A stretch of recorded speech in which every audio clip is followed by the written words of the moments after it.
All right. Hey, gros message ce matin, puis c'est incroyable.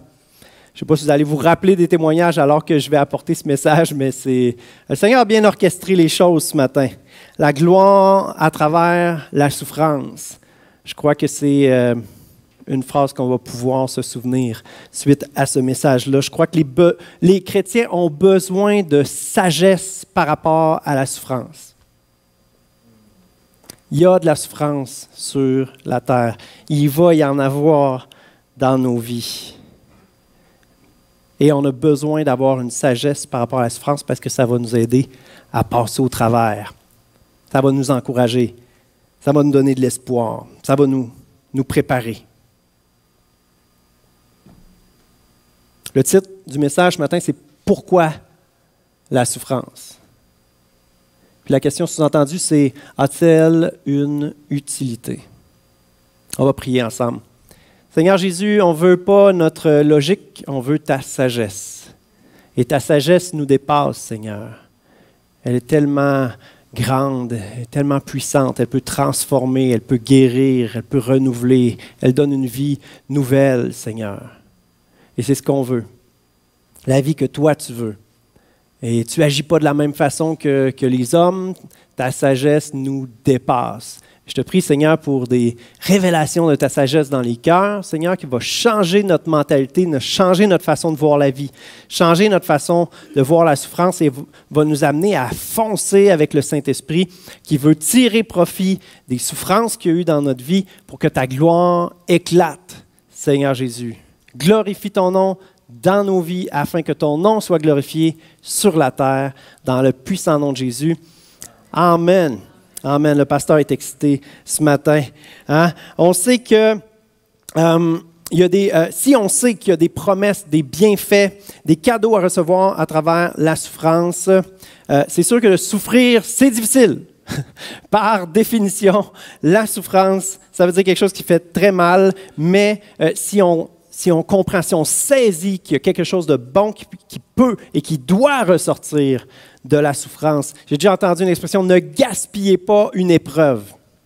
Ne gaspillez pas une souffrance.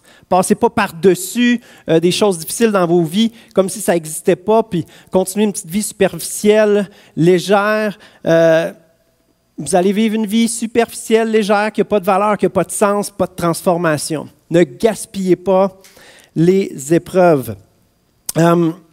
Alors la question, c'est est-ce que vous croyez que la souffrance peut être utile? J'espère que vous serez plus convaincus à la fin du message. Mais si vous n'êtes pas convaincus de ça, mes amis, si vous êtes chrétien, vous connaissez votre Bible, si vous n'êtes pas convaincus de ça, ben je suis prêt à parier.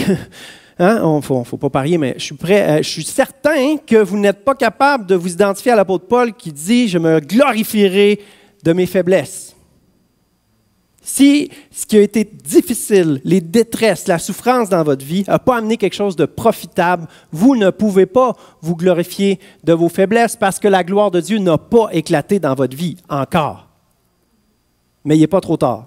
Il est capable de vous ramener dans ce que vous avez vécu et vous faire saisir la gloire qu'il veut manifester à travers les difficultés que vous avez vécues dans le passé. Est-ce que de bonnes choses peuvent arriver à travers la souffrance? Demandez à une femme de vivre l'accouchement là, avec pas de bébé au bout. Hein?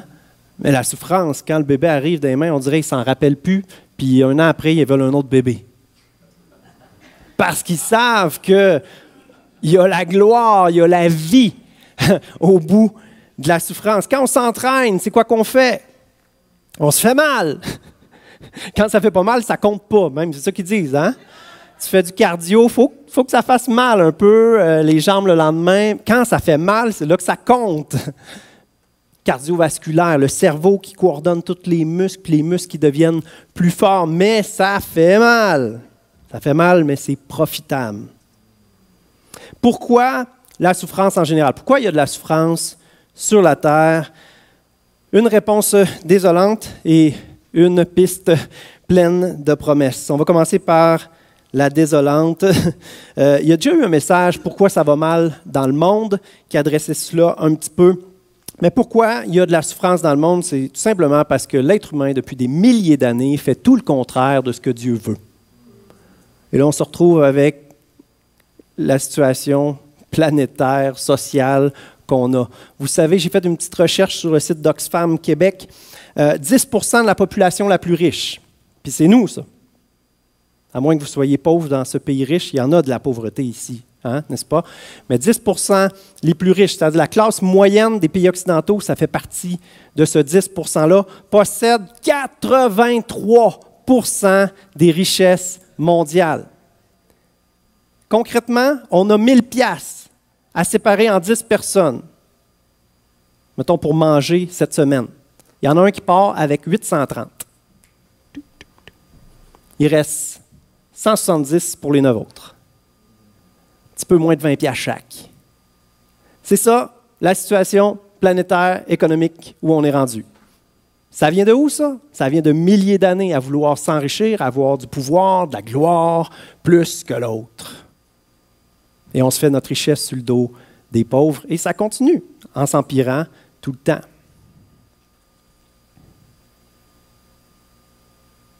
Plein de maladies, des relations chaotiques, à petite, à grande échelle, entre les pays, des problèmes sociaux, familiaux. La vie sur Terre comporte beaucoup de souffrance. Quand ça va bien, on l'oublie. La miséricorde, c'est une vertu à développer. La miséricorde, c'est aimer s'approcher de la misère. Puis pas juste pour y pitcher une corde, là, mais s'approcher. Hein? Prendre dans les bras, apporter du réconfort, de la compassion. Alors, la deuxième piste, c'est juste que, la souffrance peut être profitable, bénéfique, et ce sera tout le reste du message. Et on commence avec le point, l'importance de ne pas fuir la souffrance. J'en ai glissé un petit mot tout à l'heure, mais fuir, c'est faire semblant que ça n'existe pas. Les choses difficiles dans notre passé ou les choses difficiles, négatives, présentement. C'est important d'être conscient de la souffrance. Ne pas fuir, c'est faire face à sa propre souffrance. Que ce soit l'état de notre cœur ou des épreuves à travers lesquelles on passe. La fuite ne doit pas être une option. Regardez dans le fameux psaume 23 qu'on connaît tous par cœur, mais qu'on gagnerait à continuer de méditer. Hein? Verset 4, « Quand je marche dans la vallée de l'ombre de la mort, je ne crains aucun mal, car tu es avec moi. » Dans la vallée. Donc, le psaume 23,4, c'est pas « Quand je vois de loin une vallée de l'ombre de la mort, je prends la tyrolienne que tu places devant moi et je passe par-dessus en te remerciant de me faire éviter la souffrance parce que ce serait désagréable. » Ce n'est pas ça, le psaume 23,4. Ramenons le psaume 23,4, le vrai, le bon. Hein? Quand je marche dans la vallée, pas quand je passe par-dessus, quand je marche dans la vallée de l'ombre de la mort, je ne crains aucun mal. Pourquoi? Jésus il est dans la vallée de l'ombre de la mort. C'est vrai que c'est désagréable, la souffrance. Mais on a deux options dans la vallée de l'ombre de la mort. La première, marcher avec Dieu. Passer au travers avec lui. Lui donner la main. Quand on marche. On ne court pas, on ne sauve pas, on ne fuit pas, on marche avec Dieu. Et comment passer au travers la souffrance? C'est un autre message. Hein? On se lamente, on se plaint, on peut lui ouvrir notre cœur. Il nous écoute, il est là avec nous. L'autre option, c'est fuir.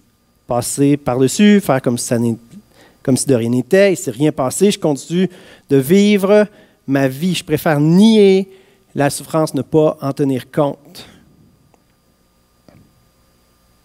Puis si ce n'est pas nous qui choisissons l'option de la fuite, bien souvent, c'est les gens, c'est les autres qui vont nous encourager à le faire.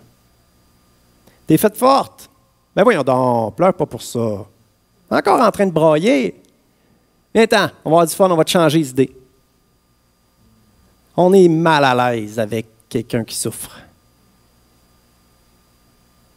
Ah oui, il faut passer à d'autres choses, là. Hein? On va aller de l'avant. Hein?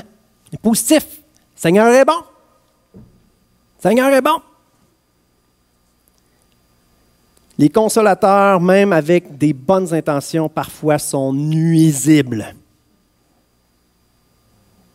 On pense consoler, on a des bonnes intentions, on veut consoler, puis parfois, boy, notre inconfort avec la souffrance fait qu'on agit comme un cabochon. L'inverse, c'est quoi? C'est marcher à la lumière de la vérité. La vérité, la lumière, hein?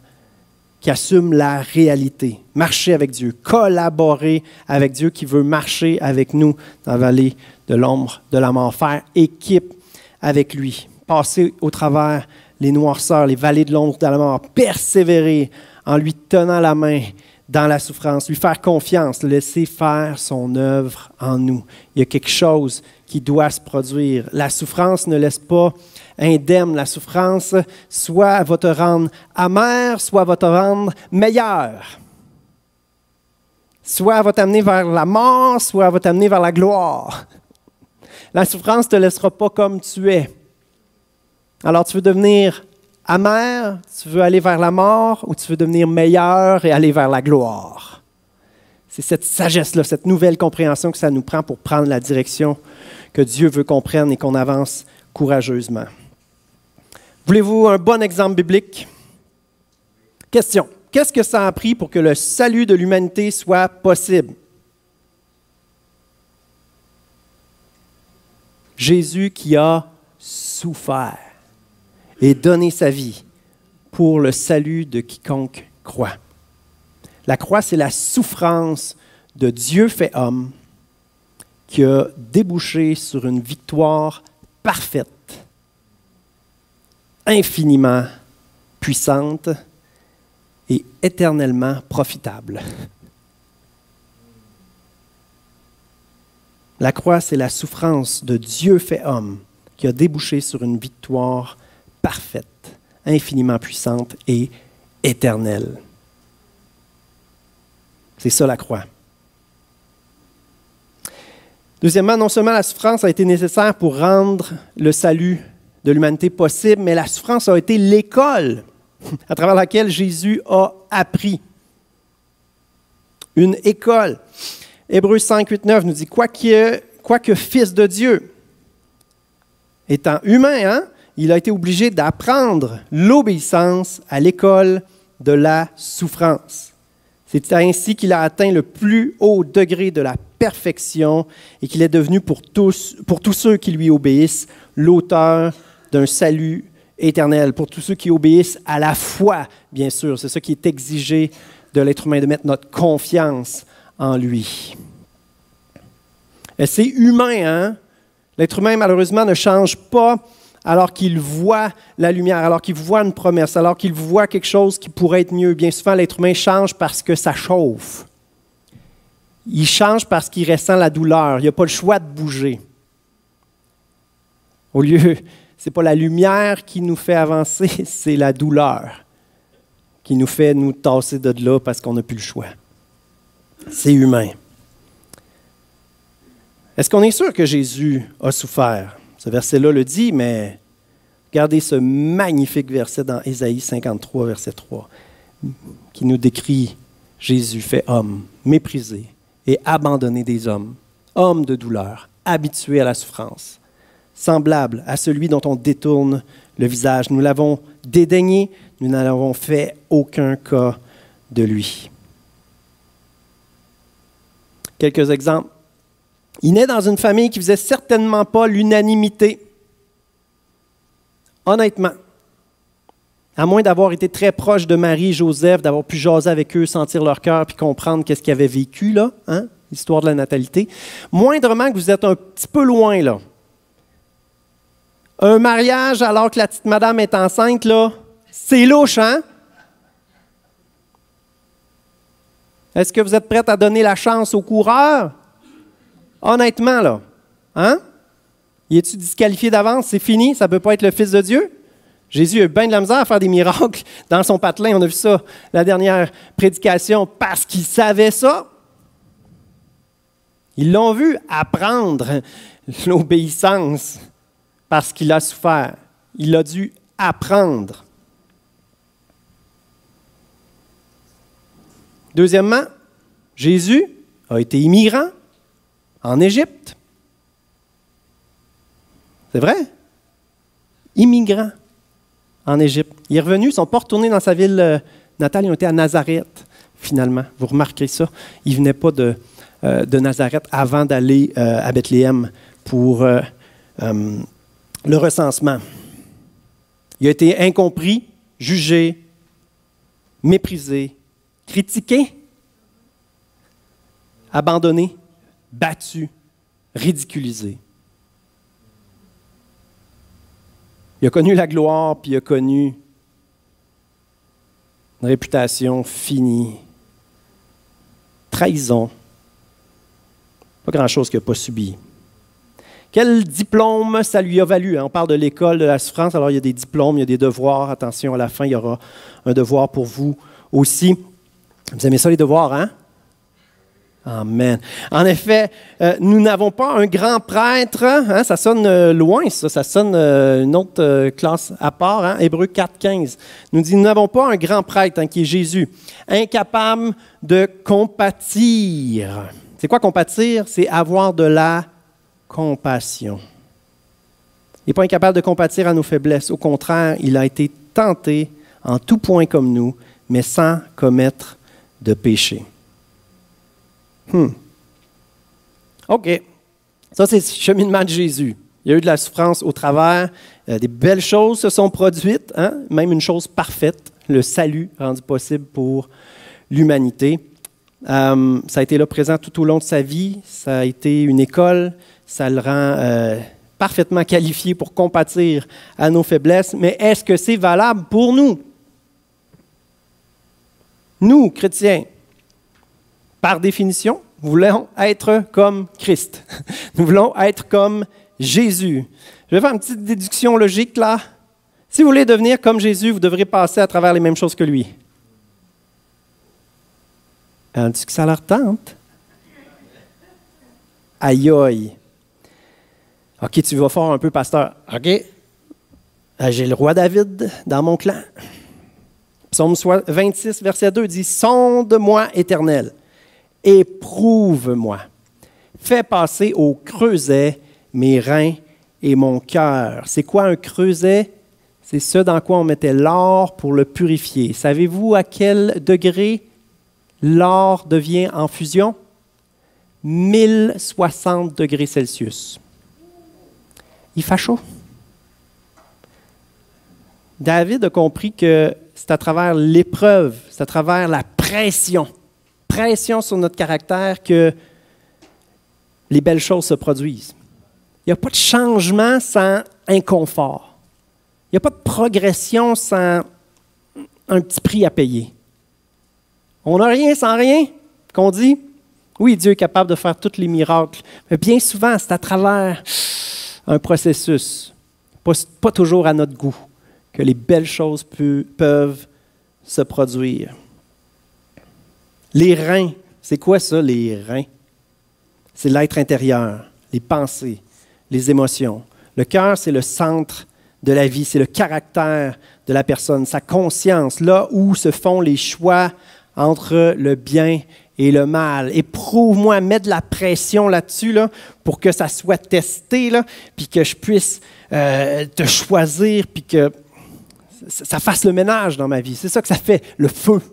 Ça brûle les cochonneries, ça brûle ce qui est mauvais. L'or prend de la valeur alors qu'elle est épurée, de la même façon. Mais non, on ne fera pas exprès pour s'attirer de la souffrance, mais quand on passe au travers, ne la gaspillons pas. Voyons-le peut-être comme une grâce de Dieu pour amener quelque chose de glorieux dans nos vies.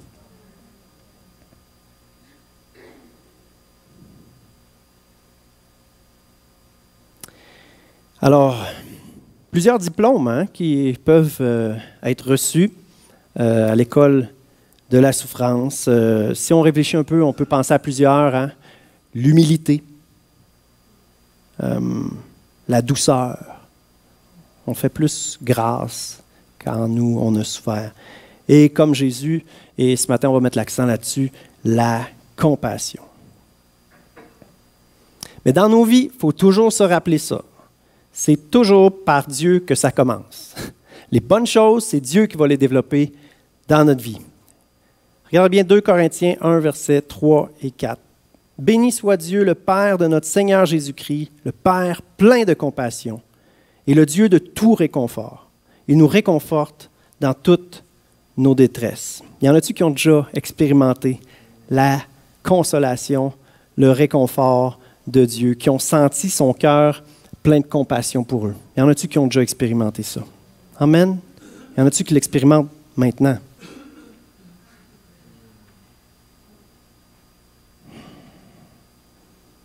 Tellement de belles images, de beaux noms qu'on donne à Dieu, hein, à notre Père Céleste, le bon berger qui prend soin de nous. Saint-Esprit, c'est le consolateur.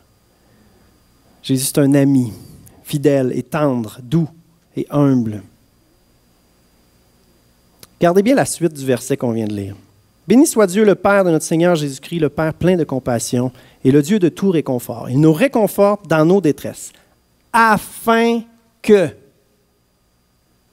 nous puissions réconforter ceux qui se trouvent dans la détresse grâce à l'encouragement que nous recevons nous-mêmes de la part de Dieu. » D'où vient cette capacité merveilleuse d'avoir de la compassion et de donner de l'encouragement et de réconforter ceux qui se trouvent dans la détresse autour de nous?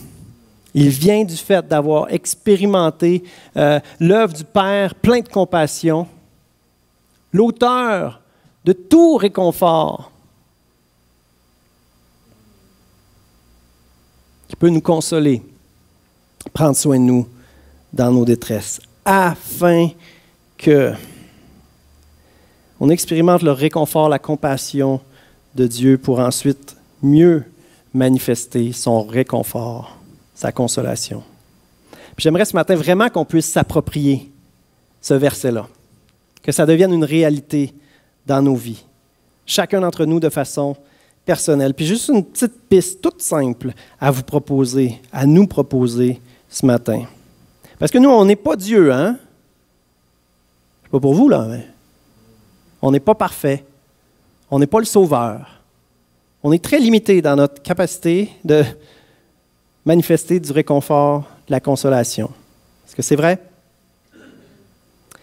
Il y a eu un témoignage ce matin et une phrase un peu troublante qui a été dite. C'est qui votre race? Votre race de souffrants. Il était question d'une dame qui a été prostituée, qui est venue au Seigneur. Elle, sa race de souffrants, ceux avec qui elle peut connecter, c'est celles qui sont pris dans le monde de la prostitution. Ça va être qui le meilleur chrétien pour réconforter, consoler quelqu'un qui devient paralysé suite à un accident? Le chrétien qui a été paralysé suite à un accident. Ça va être qui le meilleur chrétien pour aider quelqu'un qui vit un divorce? Un chrétien qui a passé au travers un divorce. C'est qui le meilleur chrétien pour aider quelqu'un qui est aux prises avec la pornographie? Un chrétien qui a marché dans la vallée de l'ombre de la mort qu'amène la pornographie avec Jésus, puis qui en est sorti. Même chose pour un problème de drogue. Meilleur chrétien pour encourager un couple qui vient d'avoir un bébé qui a des malformations importantes, qui a la trisomie.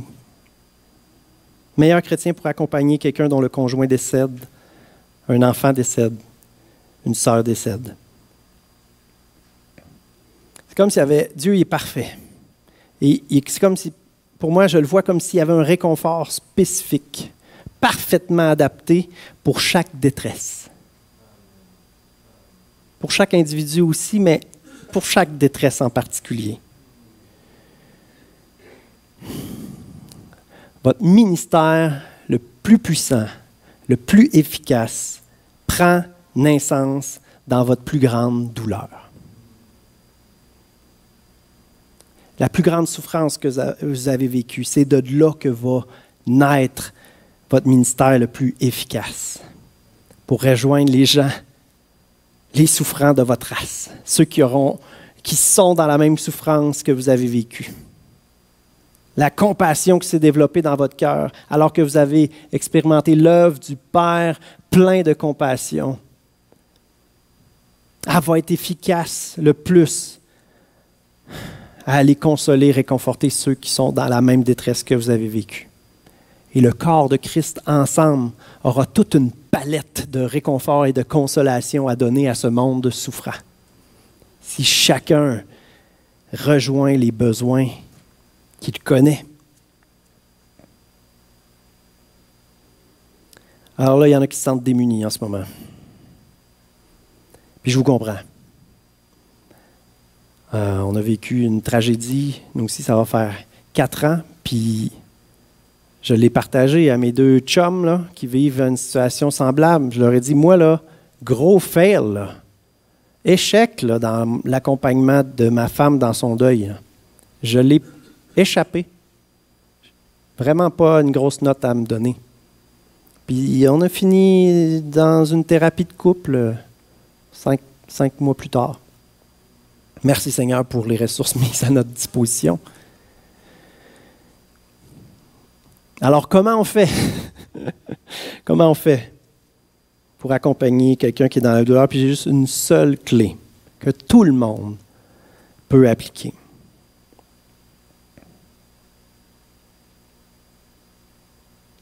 La clé que je vais vous donner, c'est que plus la souffrance est grande, plus nous devons être présents, mais savoir nous taire. Plus la souffrance est grande, plus le besoin de présence est là, mais de silence. Et qu'on dit des bêtises. Sois là et tais-toi. Regardez bien les amis de Job. Consolateur nuisible. Hein? Le livre de Job, c'est 40 chapitres là-dessus. Mais il avait bien commencé. 3 amis de Job apprirent tous les malheurs qu'il avait frappés. Il s'agissait d'Éliphaz, de Théman, de Bildad, de Shuach et Sophar de Naama. Venus chacun de son pays, ils se concertèrent pour aller exprimer leur compassion à Job et le réconforter. Yeah! Ça, c'est des bons chums. Ils l'aperçurent de loin, mais ne le reconnurent pas. Ils étaient maganés. Ils se mirent alors à pleurer tout haut, déchirèrent leurs manteaux et jetèrent de la poussière en l'air au-dessus de leur tête. Ça veut dire qu'ils sont vraiment comme désolés. Ils n'ont pas de mots pour dire leur désolation. Pendant 7 jours et 7 nuits, ils restèrent assis par terre à côté de lui sans lui dire un mot, car ils voyaient à quel point sa douleur était grande. Wow! Y a-t-il déjà quelqu'un qui a fait ça? Wow!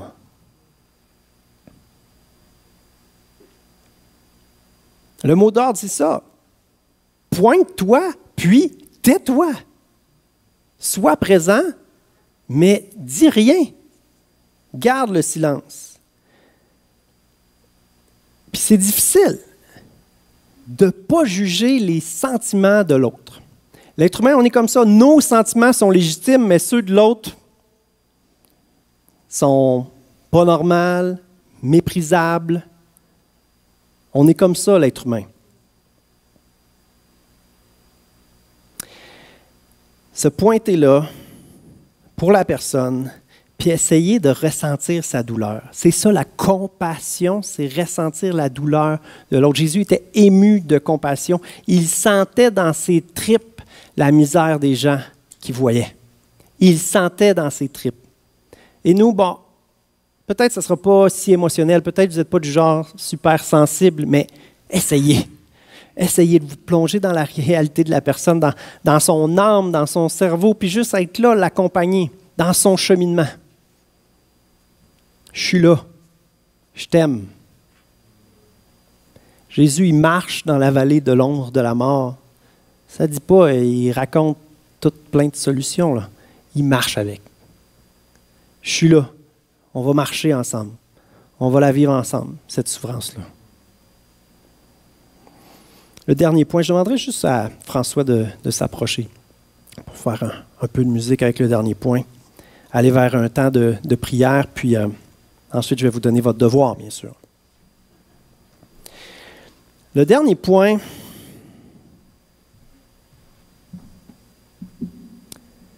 va peut-être vous surprendre, mais pour moi, c'est quelque chose de tellement important.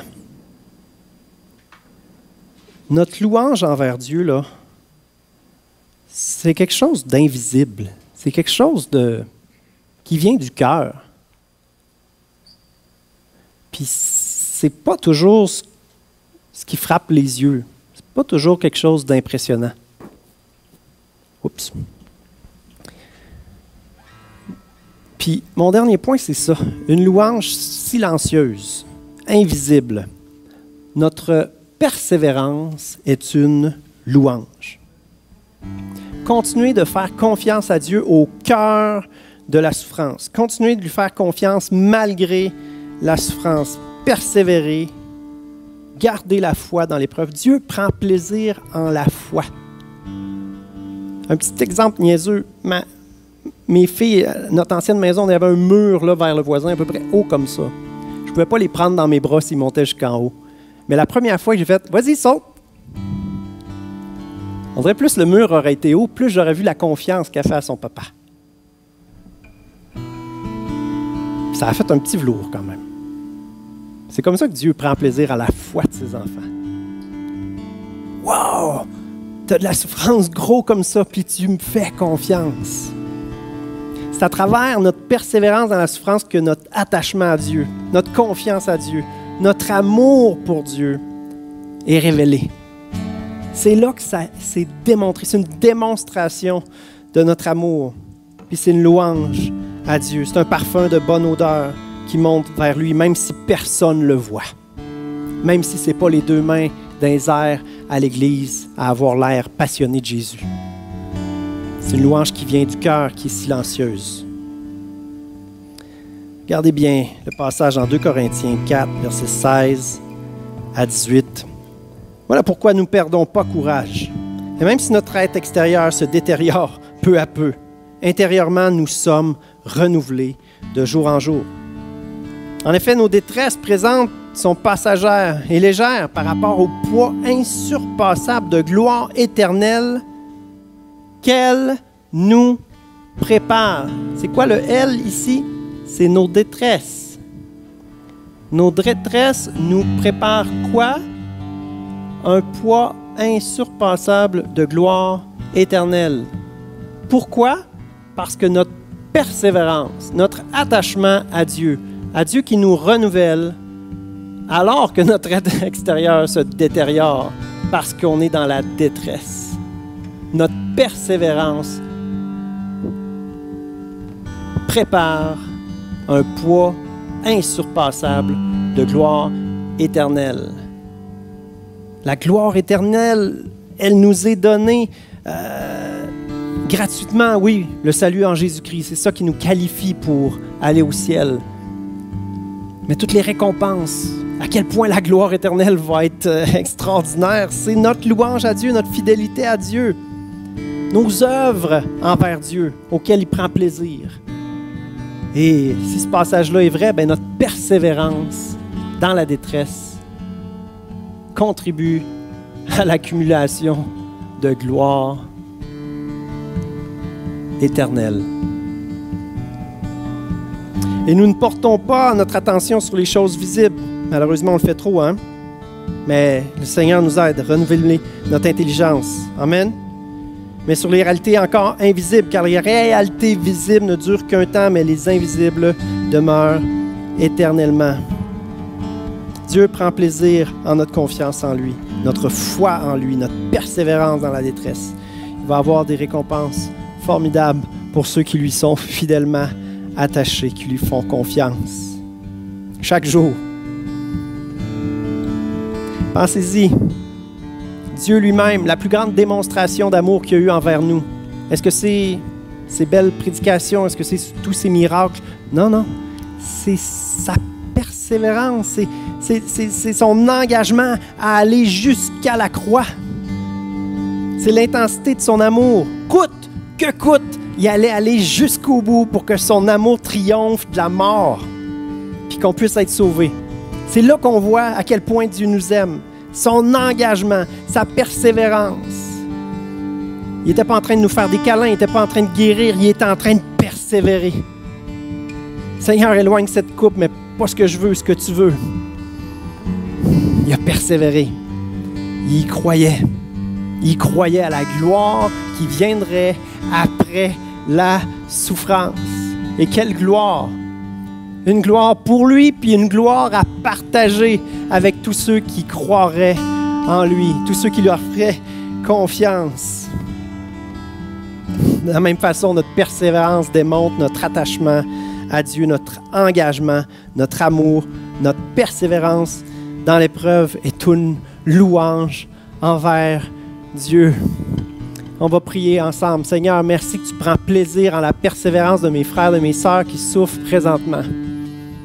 Ça met de la gloire, de la lumière dans notre souffrance.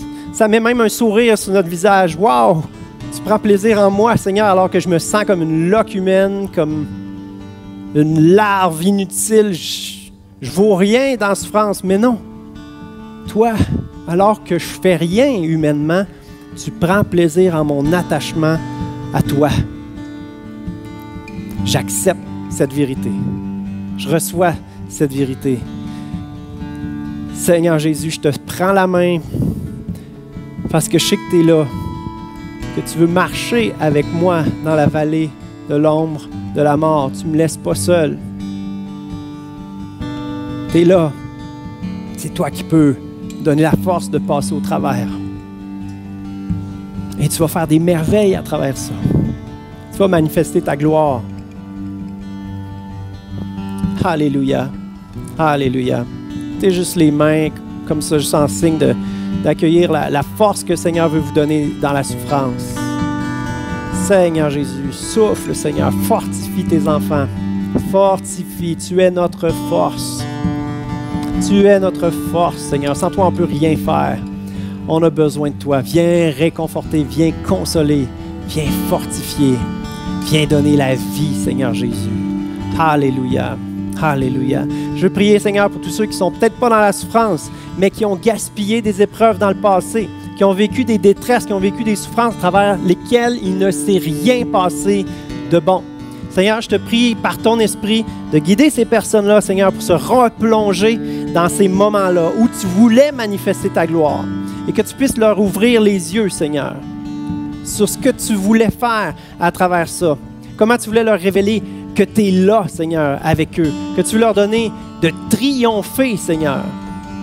Pas de sauver des Goliaths, mais de les abattre par ta force, Seigneur Jésus. Alléluia. Alléluia. Seigneur, donne-nous, Seigneur, de nous replonger dans les choses mauvaises.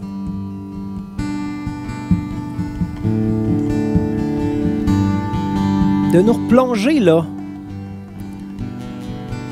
pour voir ta gloire qui éclate, Seigneur Jésus.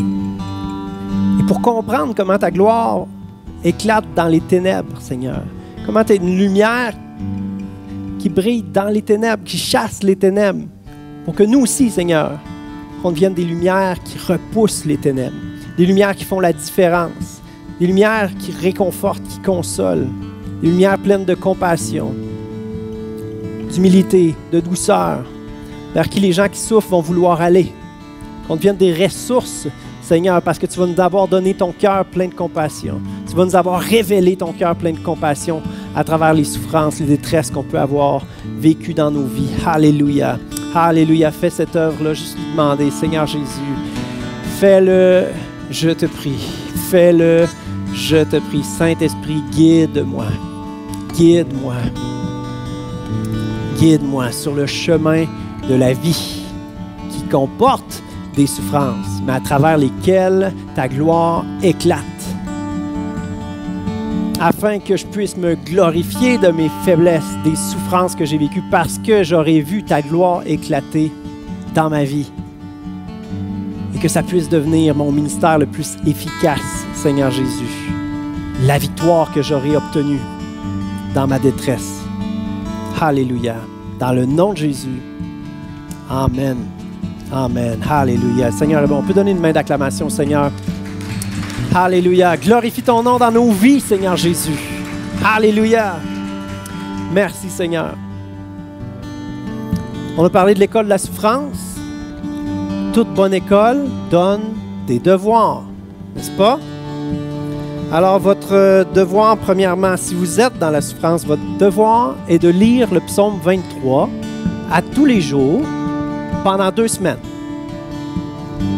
Pas trop demandé. Correct? Psaume 23 tous les jours pendant 2 semaines. C'est du concret, hein? Si vous n'êtes pas trop dans le creuset à 1060 degrés actuellement, votre devoir est de débuter votre stage pratique en vue d'entrer dans votre ministère le plus efficace. Donc, vous devez cibler une ou deux des souffrances les plus importantes que vous avez vécues dans votre vie. Vous devez réviser vos apprentissages suite au cœur de cette souffrance-là. Parfois, vous avez eu des apprentissages, parfois, il faut réviser, il faut aller un petit peu plus en profondeur, mais de demander au Seigneur de vous révéler les apprentissages qu'il fallait recevoir là. Ensuite, trouvez une personne qui vit le même genre d'épreuve. Seigneur, qui est-ce qui vit ce genre de détresse-là que j'ai vécu? Et ensuite, prendre contact avec cette personne. Moi, je crois qu'en 1 semaine, cette démarche-là peut se faire. Maximum, la semaine prochaine, vous devez prendre contact avec une personne que vous allez réconforter, consoler, encourager, parce que vous avez expérimenté l'œuvre du Père plein de compassion qui vous a réconforté, consolé, fortifié. Alléluia.